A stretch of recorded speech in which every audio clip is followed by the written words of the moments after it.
Assalamu alaikum class. This is Asif Kamal, your English teacher. How are you doing? I hope all of you guys are fine at home. So here we are with another video lecture that is on present indefinite tense. So without wasting our time, let's start our today's lecture. Present indefinite tense, as you know, in Urdu sentences, Urdu के जो आपको जुमले दिए जाते हैं उनमें कैसे हम पहचान करते हैं ता है, ती है, ते है वगैरह. ठीक है, we have already done in our previous lecture, so the concept is crystal clear to all of you. Where do we use it? Again the same thing, just for your understanding and revision. When the action is general, when the action happens all the time, when the statement was always true. Statement जो है वो always true होगी, like universal truth जो होते हैं उस तरह. नीचे एग्जांपल भी दी हुई है, the moon goes round the earth, it is a universal truth. ये यूनिवर्सल्स चाहिए, इसे आप जुटला नहीं सकते. I live in Pakistan, Ali drives the car. So these are the examples of present indefinite tense. Structure for positive sentences remains the same as it were in the previous lecture. वही रहेगा structure इसका positive sentences का. In our last lecture हमने क्या किया था, उसमें just positive sentences किए थे आई थिंक. ये पॉजिटिव सेंटेंसेस का स्ट्रक्चर है आपके सामने. Subject, then first form of verb and object. When the sentence starts with he, she, it or any other singular subject, we use s or es with the first form of verb. He likes apple, she writes an essay. यहाँ पर देखें हमने verb के first form के साथ S या S का इजाफा कर दिया. Negative sentences. और today's focus is on negative sentences and interrogative sentences. आज का खास तौर पर हम फोकस रखेंगे नेगेटिव सेंटेंसेस पर और इंट्रोगेटिव पर, क्योंकि we are going to deal with negative and interrogative sentences.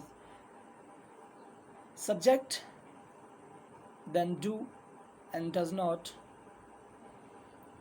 first form of verb and object. यहाँ पर एस या एस का इजाफा नहीं होगा. सिंपली आप क्या करेंगे, do और does not का यूज़ करेंगे और first form of verb use करेंगे. ठीक है, अगर ही शी इट आएगा तो फिर does, और आई वी यू दे तो फिर हम do यूज़ करेंगे. I don't like T, she does not read the article daily.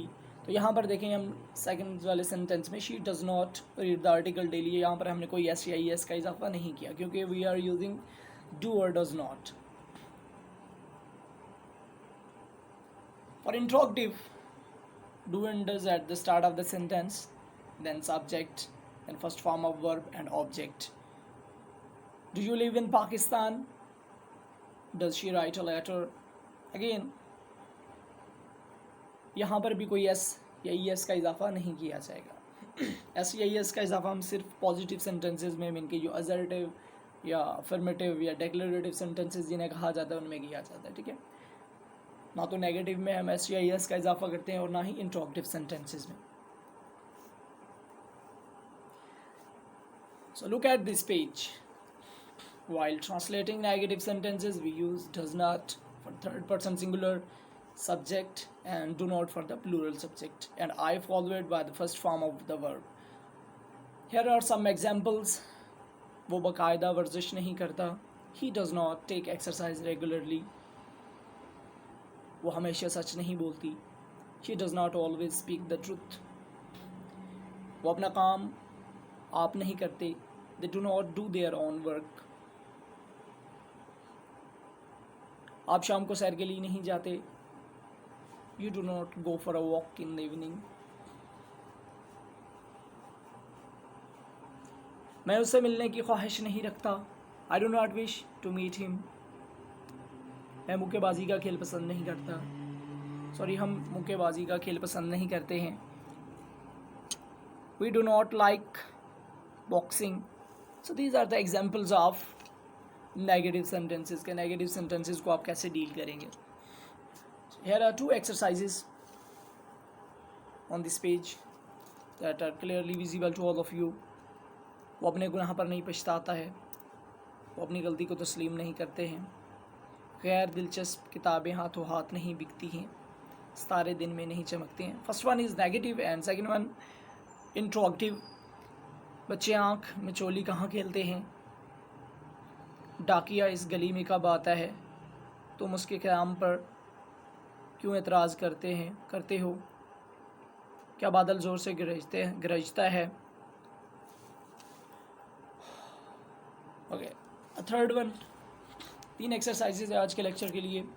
Third one भी इंट्रोगेटिव है और नेगेटिव, दोनों का कम्बिनेशन है।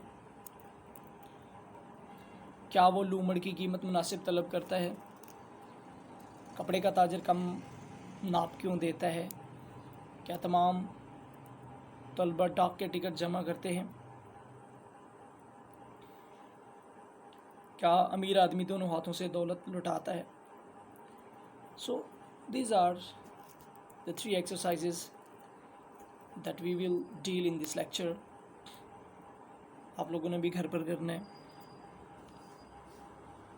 So look at the translations of different sentences from these 3 exercises. वो गुनाह पर नहीं पछताता है, he does not repent of sin. गैर दिलचस्प किताबें हाथों हाथ नहीं बिकती, uninteresting books do not sell like hot cakes. दाना आदमी ऐसी गलती नहीं करता, a wise man does not make such a mistake.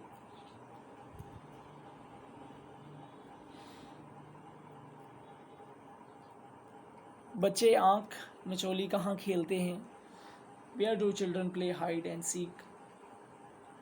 तुम उसके क़याम पर क्यों एतराज़ करते हो, Why do you object to his staying here? फौज कहाँ पड़ाव करती है, Where does the army in camp? So these are the sentences from first 2 exercises.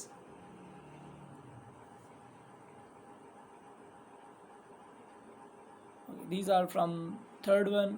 क्या वो लूमड़ की मुनासिब कीमत तलब करता है, Does he demand reasonable price for the fox?